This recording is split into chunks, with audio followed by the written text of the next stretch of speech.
Welcome to video 2 in our pregnancy segment. Maureen is joining us again, and Kelly. So this time we're going to talk about things that they found once they were pregnant and had kind of got into the rhythm and rhyme of working out while being pregnant. Things that they found were challenging, or things they had to eliminate at certain points during pregnancy, and how they molded their workout routine to fit their personal pregnancies. Maureen. So, things I changed while pregnant. I stopped doing anything that was a fall risk, like, right away. I don't think I did box jumps after, like, 6 weeks. Those kind of things. I guess we were in pandemic life, so we weren't using the rig, otherwise I'm not sure I would have done anything hanging from the rig.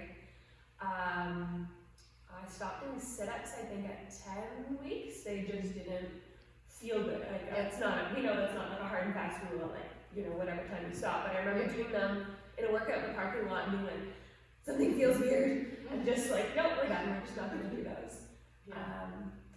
Otherwise, I think I just kept an eye on like the intensity, and then any movement, like, because it could be anything. I just paid attention to, you know, does this feel weird somewhere in my body?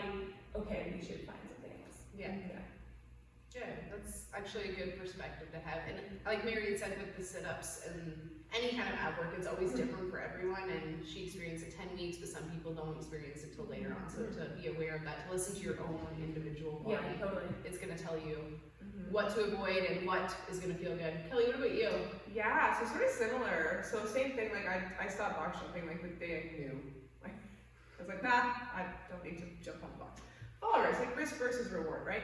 And then same with, the biggest thing, like Mary had mentioned too, was like a lot of the core work, so like the extension and the flexion, like at some point there's just, it's a why, like our bellies are going to grow, so I'm not trying to cinch it all in, if you will, I don't know. So I think sit-ups, like yeah, probably around the same thing, like 10, 12 weeks, because then it was just, again, why, right? Obviously baby's getting bigger, why? So then, yeah, I took that stuff out. Any bar work.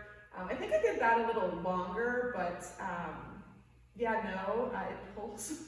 It's a weird feeling. So like, anybody that's watching this video, you guys can probably relate to. Like, it's the same thing that Mary said. It's just, it's being aware of how your body feels, understanding the risk versus the reward, and being kind to yourself, right? There's a ton of different core things that you can do to, right? Yeah. To support your body and the growth of the baby versus just trying to do any sort of like sit up for whatever. So yeah, now I just do a lot of side flips. But it's cool. I'll do them forever. All the bird dogs. It's so many bird dogs. Yeah, I love bird dogs.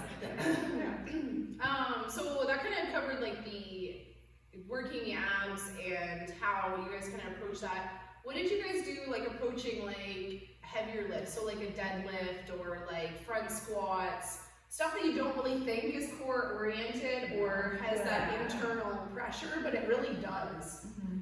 Trying to think what I did. I know I backed off on weight a lot. Like I never wanted anything to feel like I was putting so much pressure on my core. Like I wanted to be confident I could easily move whatever the weight was. Like I want it to be challenging, like my muscles are working, but not like I'm stressing my body.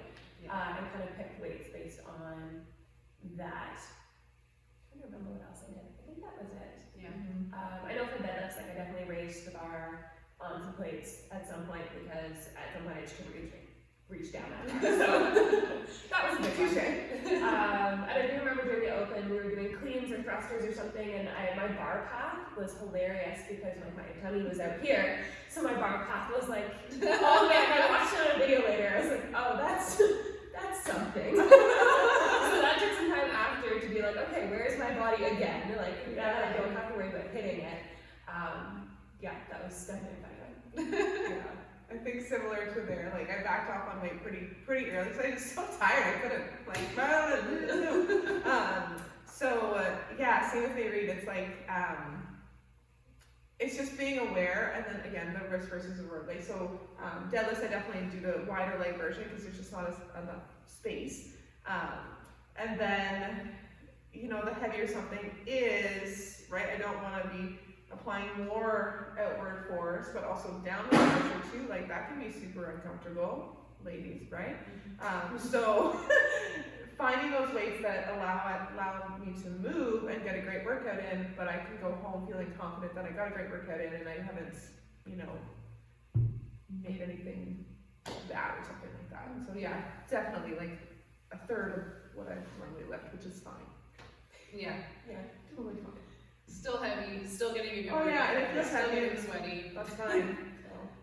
Yeah, awesome. So, from what I get from this too is still, pregnancy is like kind of just a crapshoot. Everyone's is different.